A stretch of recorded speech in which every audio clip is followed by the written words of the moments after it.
കണ്ടപ്പോൾ തന്നെ എൻ്റെ കണ്ണ് നിറയിച്ചൊരു കാഴ്ചയാണ്. ഞാൻ പത്തനാപുരത്ത് നിന്ന് ഒരു ഓട്ടം NS ഹോസ്പിറ്റൽ വരെ ഒരു ചെക്കപ്പിന് വേണ്ടി ഒരു കസ്റ്റമറിനെയും കൊണ്ട് പോകുന്ന വഴിക്ക് ഞാൻ അങ്ങോട്ട് പോയപ്പം ആ കുഞ്ഞിനെയും കൈവച്ച് ആ കുഞ്ഞ് കയ്യിലിരുന്ന് ഉറങ്ങുമായിരുന്നു. മഴയുണ്ടായിരുന്നു. ആ കുഞ്ഞിനെയും കൊണ്ട് വിട്ടിരുന്ന് ഈ ബിരിയാണി വെക്കുന്നത്. അങ്ങോട്ട് പോയപ്പോൾ എനിക്ക് കസ്റ്റമർ ഉള്ളതുകൊണ്ട് ഇറങ്ങാൻ പറ്റിയില്ല. ഞാൻ കസ്റ്റമറിനെ കൊണ്ട് ചെക്കപ്പിന് വിട്ടതിന് ശേഷം ഞാൻ ഒരു അരമണിക്കൂറിനുള്ളിൽ തിരിച്ചു വരാമെന്ന് പറഞ്ഞിട്ട് ഞാൻ അവിടുന്ന് തിരിച്ച് ഈ ചന്ദനത്തോപ്പ് വരെ തിരിച്ചു വന്നത്. ഈ വീഡിയോ എടുക്കാൻ വേണ്ടി മാത്രമായിട്ടാണ് ഞാൻ തിരിച്ചു വന്നത്. കാരണം എനിക്ക് ഇത് കണ്ടപ്പോൾ തന്നെ ഒരുപാട് സങ്കടമായി. ആ ഒരു കുഞ്ഞിനെയും കൊണ്ട് ഈ ഒരു വെയിലത്ത് മഴയത്തൊക്കെ വന്നിരുന്ന് ഈ ബിരിയാണി ഇവിടെ നിന്ന് 100 രൂപയ്ക്ക് വിൽക്കണമെന്നുണ്ടെങ്കിൽ എന്തുമാത്രം ബുദ്ധിമുട്ട് അനുഭവിക്കുന്നുണ്ടെന്ന് അറിയാമോ? നമുക്ക് എന്തായാലും ആ ചേച്ചിയുടെ നിന്ന് ഒരു ബിരിയാണി വാങ്ങാം. ഞാൻ ഓൾറെഡി കഴിച്ചിട്ടാണ് വന്നത്, പക്ഷെ കണ്ടപ്പം കണ്ടില്ലെന്ന് കഴിച്ചിട്ട് പോകാൻ പറ്റുന്നില്ല. നമുക്ക് എന്തായാലും ഒരു ബിരിയാണി വാങ്ങിയിട്ട് വരാം. പൊതിച്ചോറും അങ്ങനെയുള്ള കാര്യങ്ങളൊന്നുമില്ല, ബിരിയാണി മാത്രമേ ഉള്ളൂ. പേരെന്തുവാ?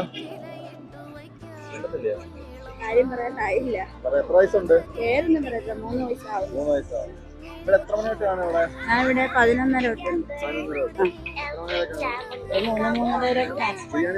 ബിരിയാണി മാത്രമേ ഉള്ളൂ. അല്ല, എന്നെ കൊണ്ട് അവിടെ നിന്ന് ഒരു ബിരിയാണി വാങ്ങിച്ച് ഒരു വീഡിയോ എടുത്ത് ഇട്ട് ആ വീഡിയോ കണ്ട് ആരെങ്കിലും 100 പേര് കാണുന്നതിൽ 2 പേര് ചെന്ന് അവിടെ നിന്ന് ഒരു ബിരിയാണി വാങ്ങിയ അതാ ചേച്ചിക്ക് വലിയൊരു സഹായമാവത്തേ ഉള്ളൂ. അതുകൊണ്ട് മാത്രം എന്നെ കൊണ്ട് പറ്റുന്ന രീതിയിൽ സഹായിക്കാമെന്ന് ഞാൻ കരുതിയത്. അല്ലാതെ ഈ വീഡിയോ ഇട്ടിട്ട് എനിക്ക് റീച്ച് കിട്ടുന്നതോ എൻ്റെ അക്കൗണ്ട് റീച്ച് ആവുന്നതോ എൻ്റെ വീഡിയോ റീച്ച് ആവുന്നതെന്ന് കരുതിയിട്ടൊന്നുമല്ല. ഞാൻ ഇങ്ങോട്ട് വന്നപ്പോൾ കണ്ടിട്ട് തീരുമാനിച്ച് ഞാൻ ഇവിടെ നിന്ന് ഒരു അരമണിക്കൂറിനുള്ളിൽ തിരിച്ചു വരാമെന്ന് ഞാൻ ഇവരോട് പറഞ്ഞിട്ട് ഞാൻ അങ്ങോട്ട് പോയതാണ്.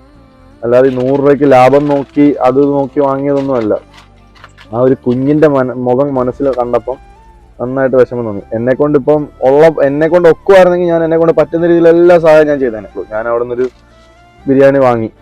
വലിയ 2 പീസ് ചിക്കനും ഒരാൾക്ക് അത്യാവശ്യം നല്ല രീതിയിൽ കഴിക്കാനുള്ള ക്വാണ്ടിറ്റിയിലുള്ള റൈസും അതുപോലെ സലാഡും അച്ചാറും പപ്പടം ഒക്കെ എൻ്റെ കൂട്ടത്തിൽ തന്നെ ഉണ്ടായിരുന്നു. 100 രൂപയുള്ളായിരുന്നു ഈ ഒരു ബിരിയാണി. നിങ്ങളപ്പോൾ ഈ റൂട്ടിലൊക്കെ പോകുന്നവരാണെങ്കിൽ അവിടെ നിന്ന് ഒരു ബിരിയാണി മേടിച്ചാൽ ചേച്ചിക്ക് ഒരു വലിയ സഹായമാകത്തുള്ളൂ. ഇതിന്റെ കറക്റ്റ് ലൊക്കേഷൻ വരുന്നത് ചന്ദനത്തോപ്പ് LP സ്കൂളിന് ഓപ്പോസിറ്റ് ചോപ്പേഴ്സ് ഹെൽമെറ്റിന്റെ തൊട്ടിപ്പുറത്തായിട്ടാണ്.